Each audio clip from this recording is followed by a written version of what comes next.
différentes raisons. La principale, c'est que un des intervenants, c'est Matthew Skjomberg. He's somewhere around. And then for Matthew, it will be very difficult to follow the seminar, so we will shift to the English. So Matthew Skjomberg has been a student in Taliesin, so the school and the place designed by Wright, not at the same moment as Wright. Where is Matthew? Yes, he's okay.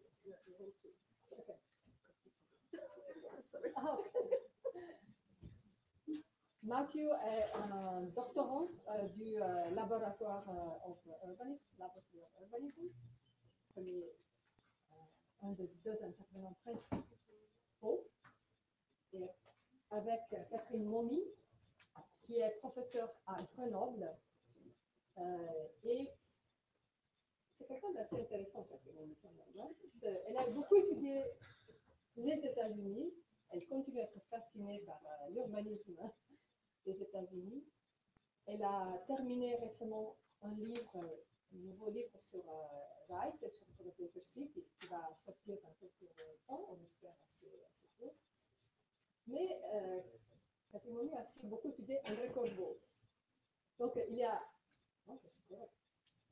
Donc avec Sébastien Marot, comme vous savez, a aussi édité les essais d'André Corbeau. Moi-même, je l'ai fait en italien, et Catherine a beaucoup travaillé et discuté aussi avec André Corbeau. Donc on a finalement cette figure qui nous rassemble.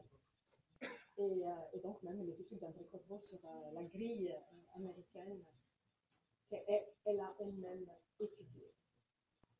Alors, le programme est celui-ci.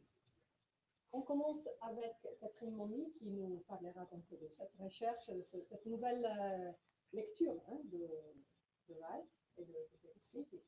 Après, donc ça, ce sera vraiment, on lui donne du temps, donc c'est un petit peu plus long. Après, il y a des questions de votre part, si vous voulez, ou de la part de Sébastien. Deuxième, c'est donc Matthew, qui va nous parler un petit peu de matériaux spatiaux qui composent finalement sur cet espace de Broadacre. On va parler de maquettes, etc. Et finalement, Sébastien va conclure, il va intervenir, il va ouvrir une discussion à laquelle j'espère que vous tous vous aurez envie de participer. So now that Matthew is here, we finally go to the English, and that will be our language for the next few hours. Thank you.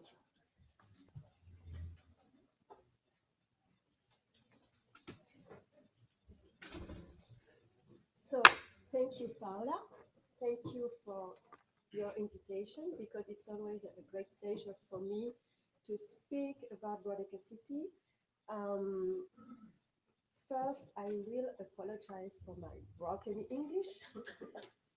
I hope that it will not be too difficult for you to understand me. I'm really very tired, and my brain is a little bit slow, switching from French to English. So I'm sorry, the sound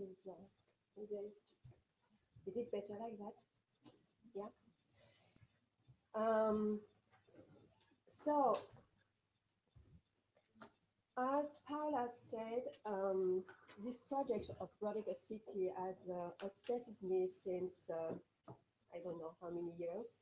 It was, I think, I started with my PhD, so it was a long time ago. It was something in the 20th century, 15 years ago, 70 years ago. So I have already evoked Broadacre City approach, Broadacre City in various articles and books before really confronting me to this project. And I could do it thanks to a research grant from the Canadian Centre of Architecture in Montreal. It was 3 years ago during the summer 2011. And here I discovered publication, documentation that I didn't know about. They are rare documents, and they didn't interest researchers, at least for the moment. And later, I could do some research as a Library of Congress and also in Wright Archives. They are now at the Avery Library in New York. And this model that you can see is at the MoMA right now. And so the photos you have here were taken in March because they organized an exhibition about Broadacre City at the MoMA. And the curator discovered that there were just few drawings about Broadacre City, and it's a very interesting point. For my research, I went to the archive to find drawings, and I didn't find any. So we will see later that it's an interesting point about that project. So usually, all we have read about Broadacre City is based on a book wrote by Wright at the end of his life, The Living City. It's a book that was published in 1958. It's a very well-known book. It was published for the general public. Wright had signed a contract at that time with the publisher Horizon Press, and he had made a commitment to supply a manuscript per year. And in 1958, it was The Living City is a kind of collage of how he had written about Broadacre City and the Houstonian city. I didn't have the time to do it. It was not the purpose of my research, but it's very interesting to compare the writings of Wright because he used to rewrite his books and articles, and he did it for the city. It's done in a very grandiloquent style, and he had it also many drawings of various projects, most of them never realized. The Living City is a rewriting of When Democracy Builds that was published in 1945, which book was already a rewriting of The Disappearing City. It was published in 1932. We can understand, reading When Democracy Builds and The Living City, that Wright has notes all his illusion and hopes between 32 and 58. I don't know if you already read The Living City, but it's not an easy reading. Writing could be very confusing. Furthermore, we have in this book the views made in 58 of The Living City, which are still very famous today. They profoundly marked the 19th and second half of the 20th century. They were interpreted as glorification or idealization of suburbanization, exactly at the time when suburbanization was condemned by most of the architects, urban planners, and also researchers. At the end of the 50s, beginning of the 60s, were published many books condemning the development of urbanization in the United States, condemning the waste of land, of energy, of the ruin of the landscapes and natural and agricultural spaces, So the Living City, interpreted as a glorification of the dispersion, was really against the stream or content flow at the end of the 50s, except one book. One book is very specific, it's Megalopolis. Gutman did understand the meaning of Broadacre City at that time, but it's not the purpose today. I think that Wright is partly responsible of the fact that Broadacre City, by the way, of The Living City, has been qualified as a project defending suburbanization. For me, in a sense, he betrayed his project. Nobody could understand really anymore in the 50s what he had written in The Living City. And one of the reasons is that at that time, times had changed. The world of the 50s was totally different of the one of the 30s when the concept of Broadacre City was created. Then the views themselves participated to the confusion, because if we don't mind about the new cars and flying machines, they were finally illustrating what was happening in the United States at that time, the sprawl of urbanization over the territory.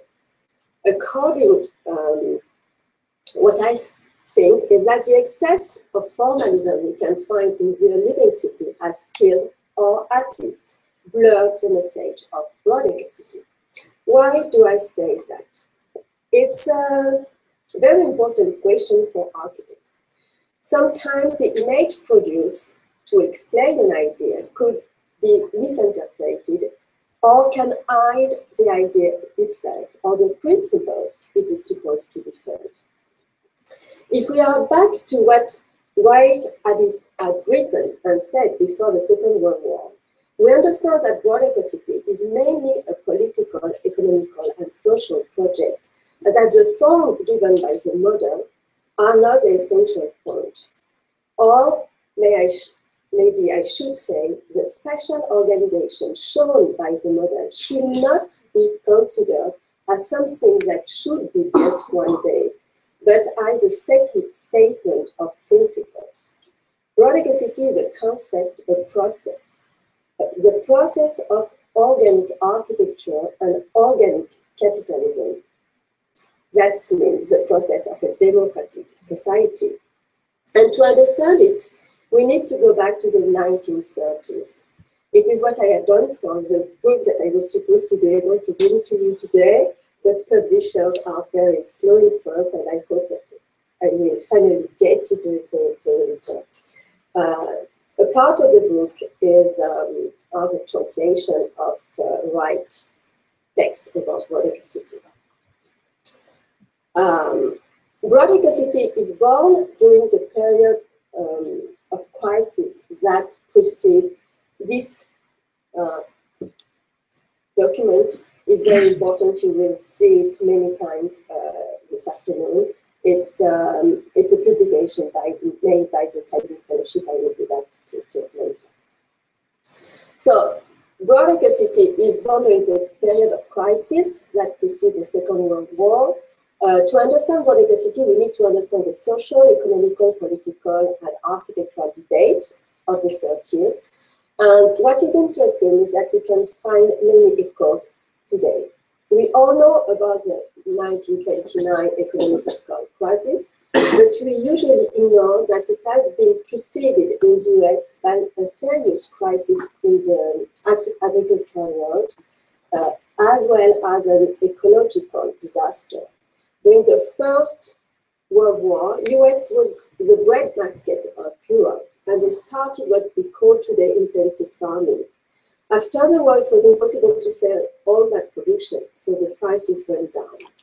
Many farmers have lost all their money. And in plus, intensive farming was developed in the Great Plains, which were pastures before. They ruined the soil, and after a few years of drought, the wind started to sweep up the earth and to carry it across the country on the city of the East Coast. This catastrophe is called the Dust Bowl. A film was made in 1936. You can see it on the web. Here you have some capture. The film is Applause That Broke the Plane. And for Wright, it was one of the greatest movies made at that time in the US, as important as Soviet Union movies.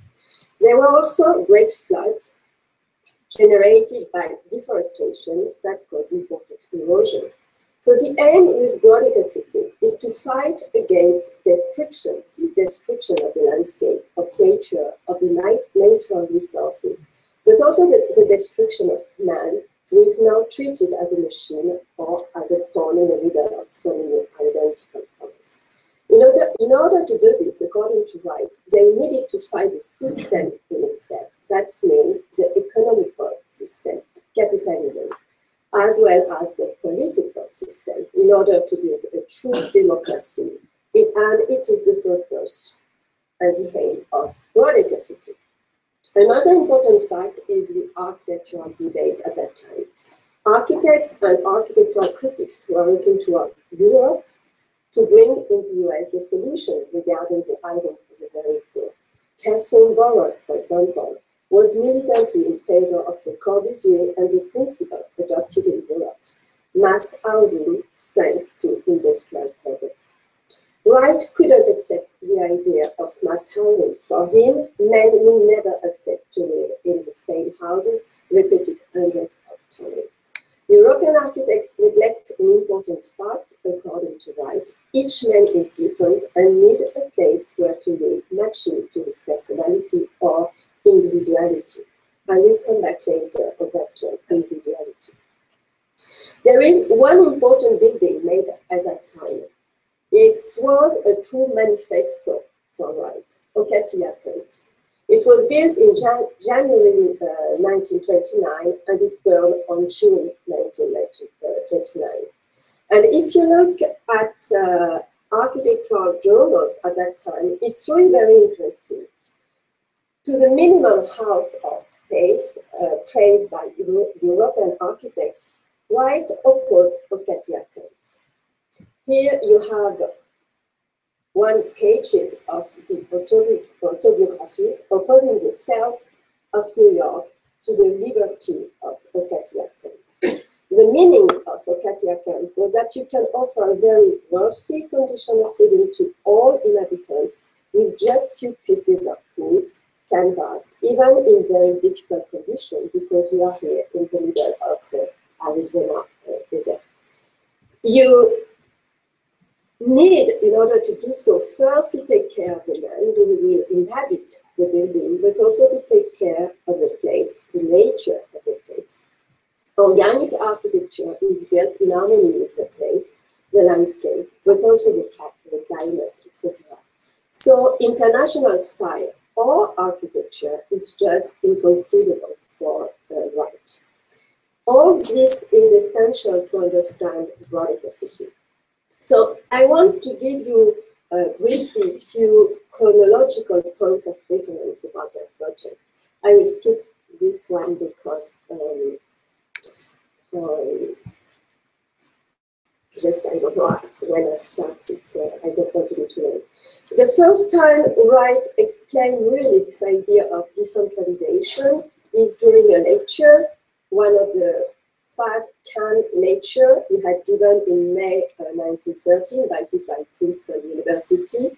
Those lecture was published in 1931. It's a lecture entitled The City. In this lecture, we can find already many of the ideas he will develop later with Broadacre city. What is interesting is that Wright already understood and anticipated at that time what will happen during the second half of the 20th century. He already understood the forces and dynamics that will favor suburbanization after the war. Decentralization is proposed to thwart those forces. Then we have to wait for 1932. 1932 is a very important year. First is the year of the exhibition at the MoMA, which promoted the architecture of Le Corbusier, Opus, etc. Wright is, for the organizers, Hitchcock and Johnson, the greatest architects of the 19th century. Wright is 65 years old in 1932. Wright finally accepted to participate to this exhibit, but with the condition that a pamphlet he had written will be distributed during the show. In that pamphlet is fighting against the idea of international style promoted by Hitchcock and Johnson, and against the architecture of the modern movement imported from Europe. He can't accept the idea of mass housing. For him, the European architects from the modern movement, or so-called, are focused only on the aesthetic dimension. They are seeking architecture like painter on 2 dimensions, but not like architects.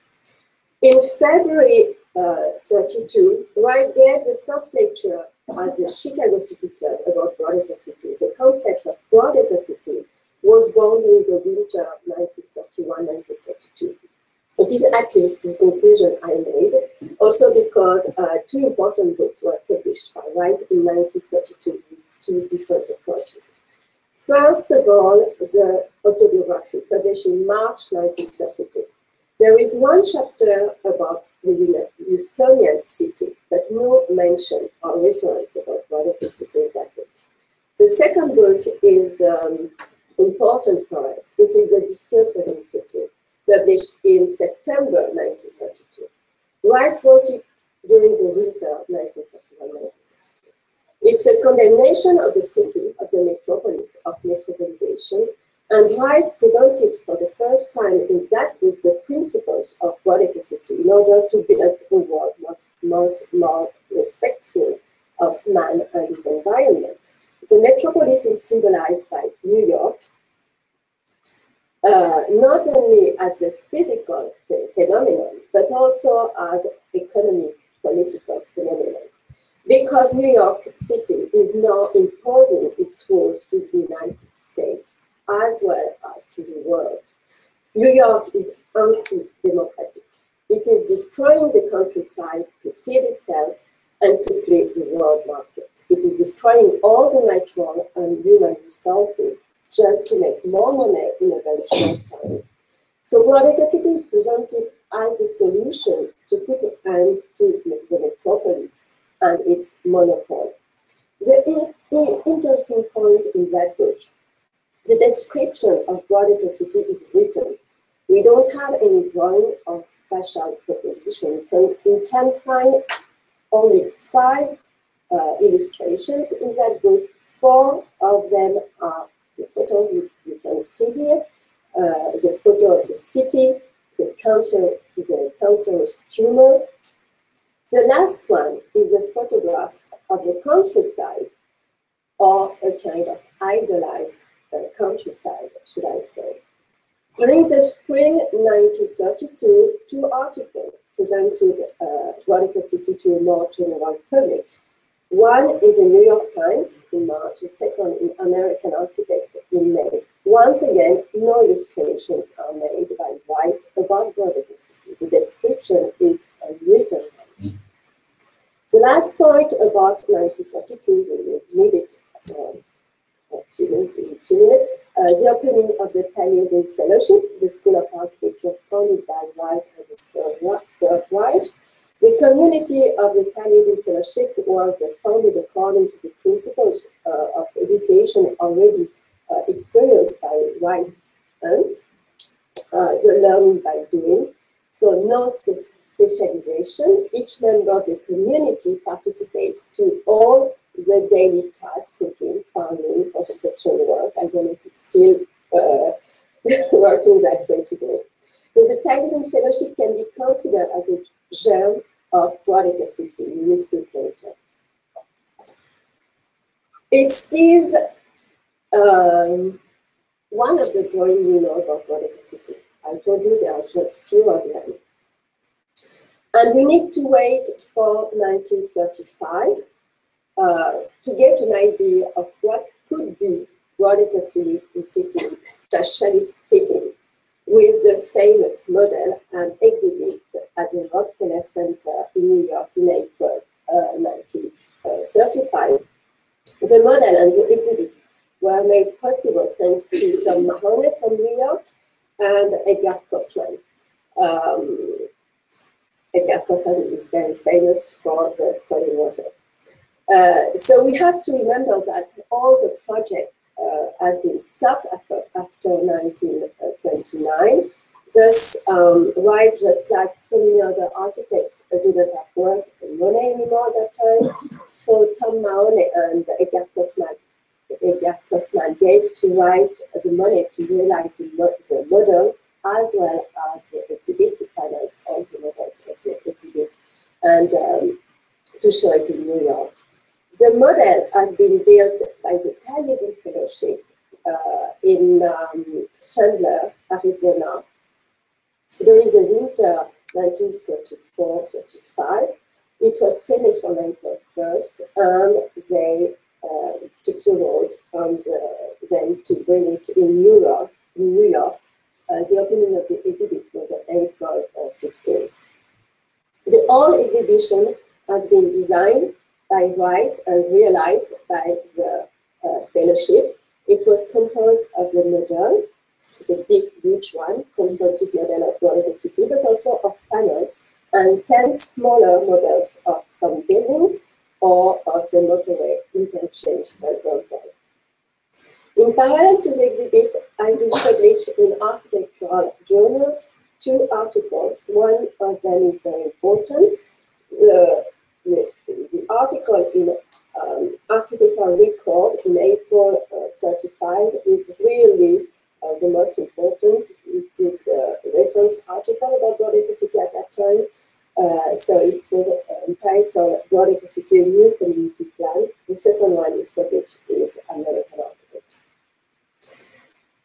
After the New York show, the exhibition traveled in many cities, in Pittsburgh, Washington, Madison, and after the New York show, Wright never stopped to promote Broadacre City's ideas. The Italian Fellowship tried to spread the ideas of Broadacre City with their own publications. In 1934, they tried to publish a brochure, conceived, designed, diffused by the Taliesin Fellowship called Taliesin. This first issue was the only one. They couldn't find the money to go further in that project. It's a very important issue, but I don't have the time to speak about it today. The second one is more interesting for us. It is that one.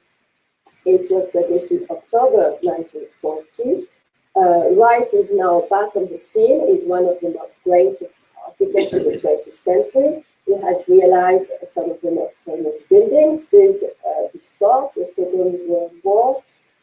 So the Falling Water, so Johnson Wax building.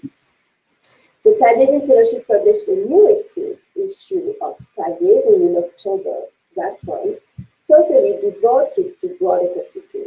We can find in this issue all the articles published by Wright about Broadacre City, the interviews he had given, the description he made to Ms. van der Hoorn when he went in Taliesin in 1937. This brochure was made to promote widely Broadacre City. It was made for what was called by the Taliesin Fellowship at that time the Broadacre City campaign. You will find translated in the book and to be published all the text published in that brochure. Then another important step in the Broadacre City campaign is 1943. In that year was published the second version of the autobiography of Wright. It's the most well-known one. It is the one that was published in French in 1955. If you already read that version, that 1943 publication, you already know that you will not find any information about Broadacre City. Only Broadacre is missing. Why? Because a book or chapter, because the book itself is divided in books. One book is missing, and is the book 6. Broadacre City was the subject of the book 6. And the editor refused to publish it because it was very politically incorrect at that time. Since the end of the 30s, Wright was militantly in favor of peace. He had always been a pacifist, as so many of his friends. He had published many articles and papers against the war. So the book 6, entitled Broadacre City, is against the American policy against capitalism that was at the origin of the war, according to him. Wright has made the choice to distribute it himself, as a publication of the Taliesin Fellowship. We don't have any illustration of that publication. It's a very important text to understand the main ideas behind Broadacre City and behind what Wright has qualified as organic capitalism, as opposed to the capitalism of the 20th century. Here we have most of Wright's references: Thomas Paine, Thomas Jefferson, but not Hamilton, Emerson, Thoreau, Walt Whitman, Kropotkin, Henry George, Sylvia Gesell, etc., etc. They published it in 1943 and again in 1944 with no change. So after we have when democracy built and the living city. So it's just to give you an idea of the different steps regarding this project. And also it's to try to tell you, to confirm, that Broadacre City is not a project valuing the house and the car and the suburb, as it has been very often said before. On the contrary, with this project, Wright wanted to fight against the development of the metropolis, of the city, by the way of the suburb. He wanted to fight against the waste of the land, of the natural resources, but also against speculation in land, speculation, market speculation, property speculation. But Wright was a communist actor, because communists, according to him, treated men as a mass or as an undifferentiated mass and not as human beings. They wrote in the book 6, I quote him, "Karl Marx never appealed to me because he seemed to see the world as a factory for factory workers, and his view of society with all its realities seemed to me the wrong-eyed view. Marx seems to reduce everything to the level of crowds of hard pavements with a union card in his vest pocket versus the fat punch of capital. The Marxist revolution was probably necessary, but it wasn't the revolution I was concerned with, and in which I want to fight. I never cared to sing the international, the song, but also international style. I wanted to sing the song of democracy." So Wright was for cooperative and cooperation, but the aim of the cooperative organization was to favor the development of individuals, of a democratic society, and not of masses of workers. In the book 6, again, Wright wrote, "I saw cooperation all around us as a natural or normal thing, and not selfishness and violence. Masses couldn't fit with democracy. The main and first foundation of democracy is freedom. The freedom of each man and woman to develop his or her own individuality, integrity." We probably should say today personality. So individuality has nothing to do with individualism. To understand this idea of individuality, we need to read Emerson, to understand also the role of nature in the training of strong individuality. Nature, the observation and understanding of nature. That means the natural laws is essential to the education of man according to Emerson and according to Wright. Wright has been educated by his mother's family, the Long John, according to this ideal. They were Unitarians. I don't know if you read the book A Testament, published by Wright in 1958. There is a chapter entitled "What Whitman Seer of Democracy." Wright wrote, I quote him, "When what Whitman has for the cure for evils of democracy, replied more democracy, for us it touched a great truth. What did our poet of democracy mean by democracy?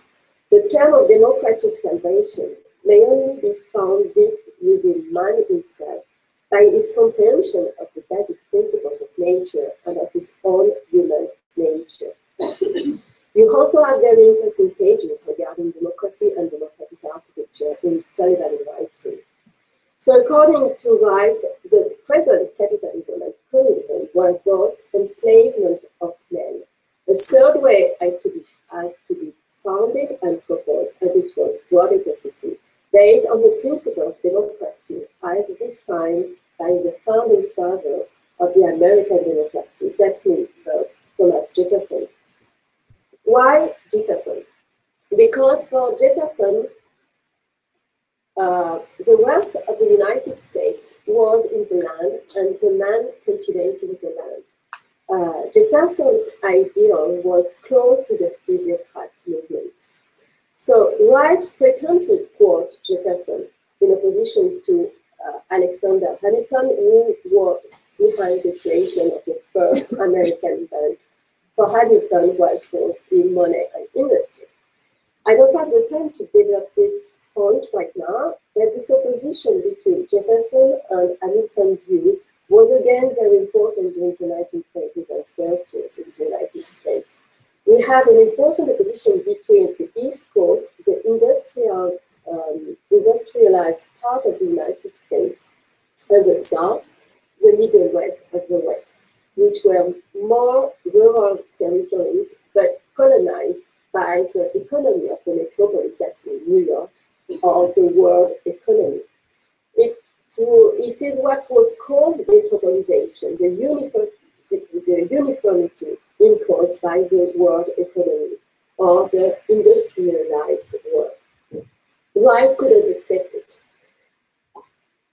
At the end of the 19th century, it has been called globalization. So if I'm using present or contemporary words, Broadacre City is against globalization. It is for development that recognizes the specificities of a territory. That means geographical, social, cultural, economical qualities and potentials. So Wright's aim was to come back to true capitalism, according to him, what he called an organic capitalism. The Jefferson idea of capitalism and democracy, a capitalism that is respectful of land and of its inhabitants. It was for Wright the only way to have free men and women, free individuals. It was the only way for the man to recover his integrity as man, as a human being, to recover his dignity as man.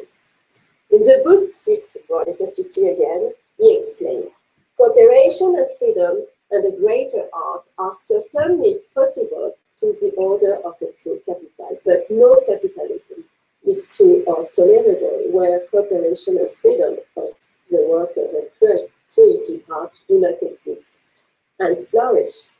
What can be worse than the deification of money by a whole people?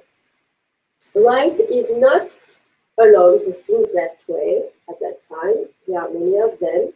And another interesting character, according to me, I will speak about him, but there is another character who shares the same concern, but differently. It is Bertrand Mackay. Wright and Mackay had a common friend, Lewis Mumford. Another interesting character at that time is John Dewey. According to Wright, as well as for Jefferson, Dewey, democracy was not only a form or a mode of government, but first of all, a way of living. Democracy is not permanently fixed.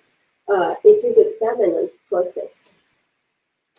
If this position in search of what was called at that time a third way or a middle way towards a more democratic world between capitalism and communism could be understood by some intellectuals, so during the 30s, because they were sharing the same convictions, they couldn't be understood anymore in the 50s at the time of the capitalism triumph. Capitalism.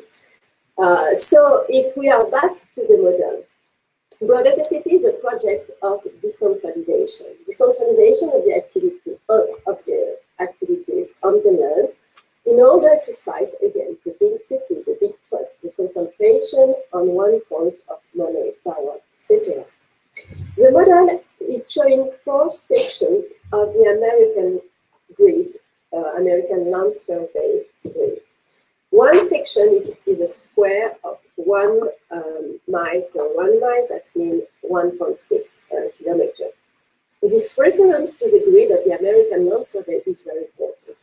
Thomas Jefferson designed the grid to organize the democracy on the land, to avoid speculation, land speculation, and also to avoid the concentration in big cities, as he had observed while he was in Europe.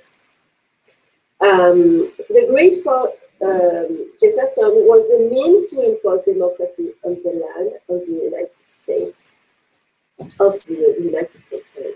The meaning of the grid was that every American had the right to own his own land and to take profit of his work on his own land.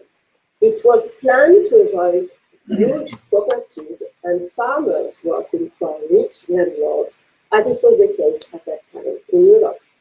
The grid in Broadacre City means that each inhabitant has the right to own a plot of land, his homestead of 1 acre, it's a minimum. It could be more for a larger family or for larger farms. 1 acre is the minimum for the smaller family. 1 acre is equivalent to something like 4,000 square meters. The model is showing a process explained right. It's not showing a final situation, but what could be the organization of a community on the land having adopted for 4 generations Broadacre City's principles, that's the organic democratic principles. So the model is showing a long process started 4 generations ago and which will continue to develop itself, and it will continue to develop itself in the future. Man is again an inhabitant of the earth. He has learned how to live in harmony with nature, with its environment.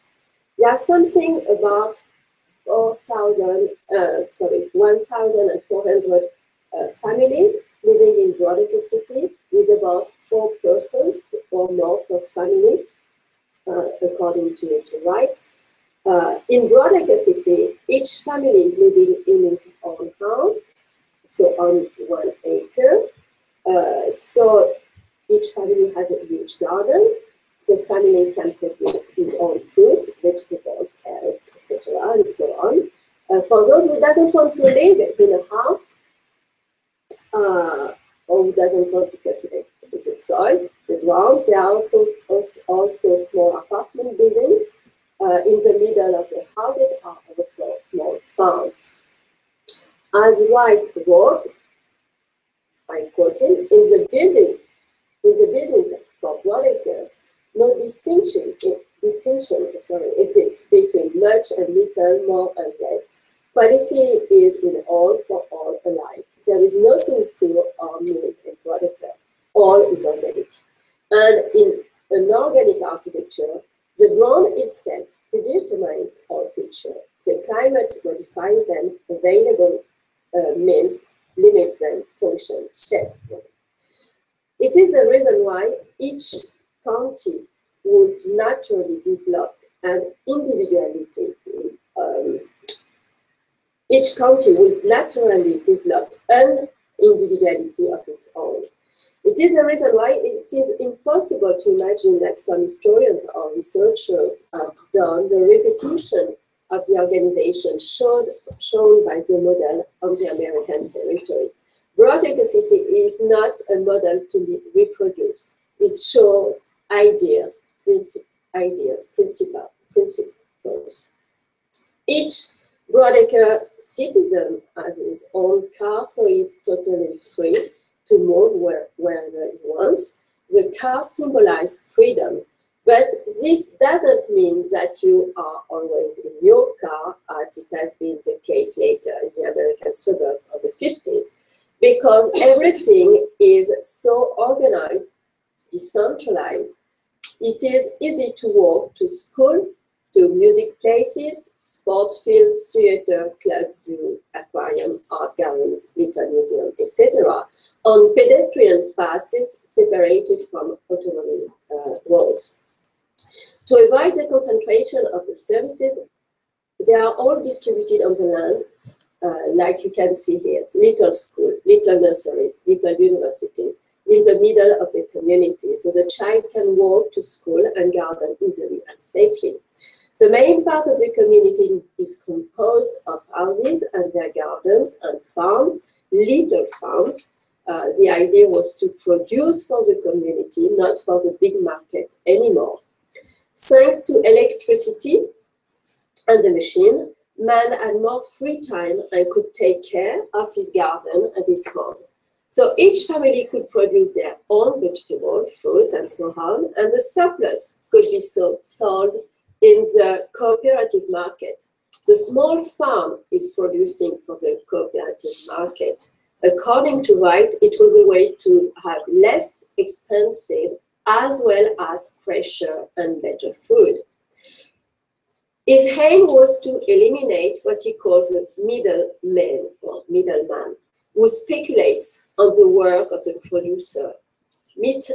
I quote him, "Method of distribution of everything are simple and yet direct, from the maker to the consumer by the most direct route. So the economy of the community of Broadacre City is organized according to the shorter route between the producer and the consumer for food, but not only. This was supposed to be true for most of the goods. They were produced in small factories, workshops, distributed in Broadacre City. Most of the small factories were along the main road for practical purposes, good transportation. The factories themselves didn't pollute anymore because they worked with electric power. So the main road is composed of different, the main road, which is here on the side, is composed of different levels and lanes according to the traffic for safer travel. They are not